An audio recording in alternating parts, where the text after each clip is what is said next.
Պապա, հիմա ինչ պետք անեմ, որ Աստծուն ճիշտ հասկանամ։ Հիշում ես առակատ 3-5-ը, որ անցած անգամ մեջ բերեցի։ Հա, ամբողջությամբ վստահիր Աստծուն, քո հասկացողությանը մի վստահիր։ Ապրես տղես, շատ կարևոր է Աստծո հետ շփումը։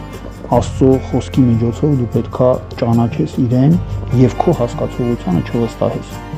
Հակոբոս 1:5-ն ասում է, եթե մեկը իմաստության պակաս ունի, թող խնդրի Աստծուն ու ինքը կտա։ Մենք ջանք ենք թափում ոչ թե Աստծուն հասկանալ, այլ ուզում ենք Աստծո խոսքը հարմարացնել մեզ։ Դու հիշում ես Աբրահամին ինչ անսովոր բան պատվիրեց Աստված։ Իսահակին զոհաբերելու պատվերն ես ասում։ Հա, հենց դրա մասին եմ ասում։ Աբրահամը չասեց, չէ, բայց դու զոհաբերություն չես ընդունել։ Մարդ սպանել չի կարելի։ Նա գիտեր, ճանաչում էր Աստծո խոսքը, Աստծո ձայնը եւ հնազանդվեց։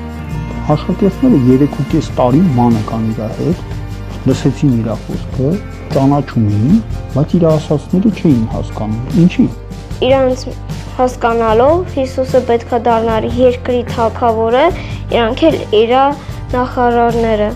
Հրաշալի բացատրություն էր տղես։ Բանը նրանում է, որ մենք պիտի հարմարվենք Աստծուն, ոչ թե Աստծուն ու նրա խոսքը հարմարեցնենք մեզ ու մեր հասկացողությանը։